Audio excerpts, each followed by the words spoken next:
Okay, this is a good amount of people out here. How's everybody doing tonight? How's everybody doing tonight? Angry. My name is Chelsea Miller. I'm one of the co-founders of Freedom March NYC. We've been out here since May 2020, and we have zero plans of going anywhere. I'm happy to see so many diverse faces out in the crowd tonight. I'm happy to see the fact that we have decided to gather in community, but we know that this is just one of so many stories. We know that Black people are still dying. We know that this system is doing exactly what it was designed to do. And we know that we are out here to stand in solidarity with Tyre Nichols' family. I am not out here tonight because I think us showing up somehow is going to overhaul a 400-year system. I am outside because when history demands that we show up, we do. I am outside because for generations, people have shown up for us. And one day, if we ever need to make the call to show up for someone in my family, I hope that so many people would come out and show up for them.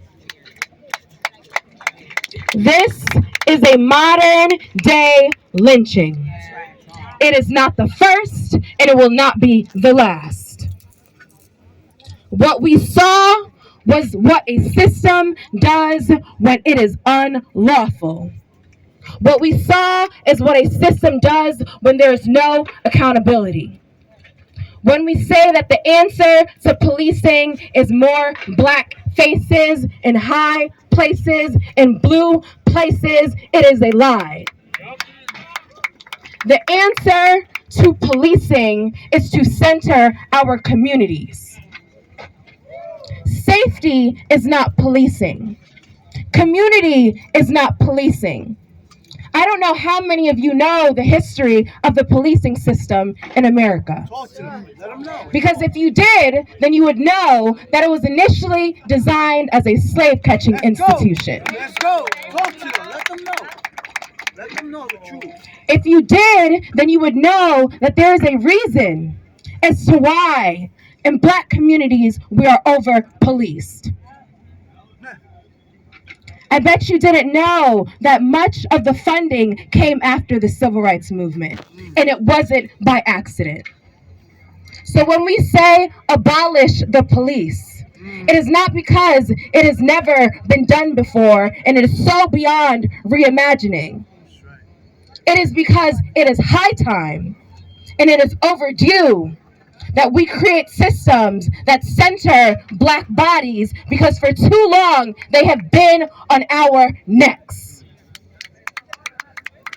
So I hope you all aren't tired because the Civil Rights Movement lasted for over a decade. And so there's no reason as to why we should think that this work is going to happen overnight. And so for those of you who maybe this is your first march, welcome. And for those of you who are perhaps cold right now, it's going to be a cold year. Especially on the heels of election cycles and global movements and young people showing up on the front lines, this is just the beginning. So get comfortable, get ready, because we are going to march tonight. And when we march, I want us to be loud.